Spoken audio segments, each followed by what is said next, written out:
දැනුම හා තාක්ෂණය මත පදනම් වෙච්ච ලෝකයක විද්‍යාවට එහා අපි නොදුටු පැතිකඩ හොයාගෙන යන මේ ගවේෂණයට ඔයාලා සියලු දෙනාම සාදරයෙන් පිළිගන්නවා මානයට.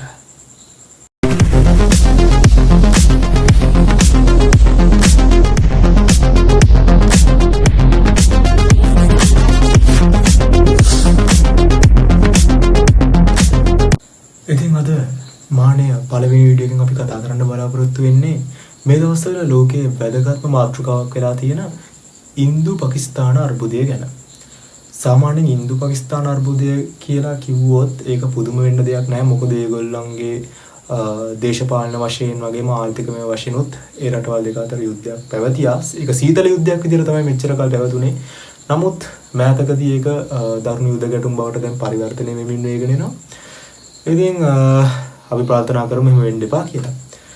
ඉතින් මුලින්ම කියන්න ඕනේ ඉන්දියාව විසින් 2025 මැයි 6 වෙනිදා හරියටම පාකිස්තානයේ පංජාබ් වලටත් ඒ වගේම මුසාෆරාබාද් වලටත් මිසයිල් ප්‍රහාර එල්ල කරා. ඉතින් ඒ එල්ල කරපු මිසයිල් ප්‍රහාර ඉන්දියාව නම් කියන්නේ මිසයිල් ප්‍රහාර එල්ල කරේ පාකිස්තානයේ තියෙන ත්‍රස්තවාදී කඳවුරු වලට කියලා. ඒ වුණාට පාකිස්තානය කියනවා ඒගොල්ලෝ ත්‍රස්තවාදී කඳවුරු වලට මිසයිල් ප්‍රහාර එල්ල කරන මුවාවෙන් සිවිල් වැසියන්ට තමයි ප්‍රහාර එල්ල කරන්න කියලා. ඉතින් මේ විදිහට තමයි මේ දවස්වල යන්නේ ඉන්දු පාකිස්තාන අර්බුදය.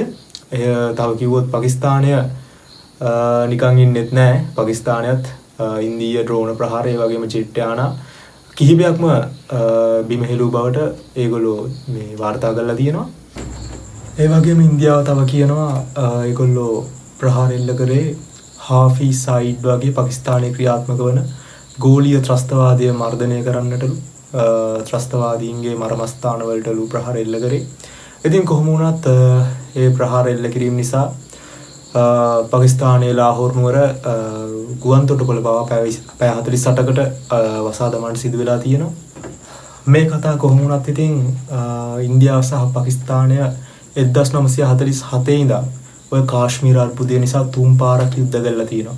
ඒ වගේම 1960 දී ඒගොල්ලෝ ආරම්භ කරපු අර ජල ලබා ගැනීමේ ගංගා මගින් ජල ලබා ගැනීමේ ගිවිසුම ඒකත් දැන් අහෝසි කරලා තියෙනවා ඉන්දියාව විසින්. ඉතින් මේ වගේ යුද්ධය ඒ කාලේ ඉඳන්ම පැවතුණා. හැබැයි සීතල යුද්ධයක් විදිහට පැවතුනේ. දැන් තමයි මේක මේ පොඩ්ඩක් ඉලිප්පිලා ඇවිල්ලා තියෙන්නේ. අපි බලන්න ඕනේ කොහොමද මේක ඉලිප්පිලා ආවේ මොකක්ද හේතුව කියලා. ඉතින් ගොඩක් විචාරකයෝ විවිධ මත ඉදිරිපත් කරනවා. ඒකෙන් පිළිගත් මතයන් කිහිපයක්ම තියෙනවා. ඉතින් මේ මතයන් ගෙනුත් ගොඩක් අය පිළිගන්න එක මතයක් තියෙනවා. ඉන්දියාව සහ පාකිස්තානය අතර ළඟදීම තව මැතිවරණ කිහිපයක්ම පැවතීමට නියමිතයි. ඉතින් මේ පැවැත්වීමට නියමිත මැතිවරණ නිසා මේ වගේ යුද ගැටුම් ඇති කළා දෝ කියන ප්‍රශ්නය ගොඩක් අය ඉදිරිපත් කරනවා. ඉතින් විචාරකයොත් හිතන්නේ ඒක තමයි මේක හුදෙක්ම යුද්ධයක් පමණක් නෙමෙයි මැතිවරණයට අතවැනීමක්ද වගේ කතාවක් තමයි මේ දවස්වල යන්නේ. ඉතින් අපි බලමු දැන් ඇමරිකා ජනාධිපති ඩොනල්ඩ් ට්‍රම්ප් කියලා තියෙනවා ඉන්දියාව සහ පාකිස්තානය සාමග විසුමකට එකඟ වුණා කියලා. අපි බලමු ඉස්සරහට මේ සාමග විසුම කොහොම ක්‍රියාත්මක වෙයිද. හැබැයි සාමග විසුමක් තියෙනවයි කියලා ට්‍රම්ප් කිව්වට තාම යුද්ධ ගැටුම් යුද පිටියේ විදිහමයි. ඉතින් අපි බලමු ඉස්සරහට කොහොමද මේ ඉන්දියා පාකිස්තාන අර්බුදය විසඳෙන්නේ කියලා.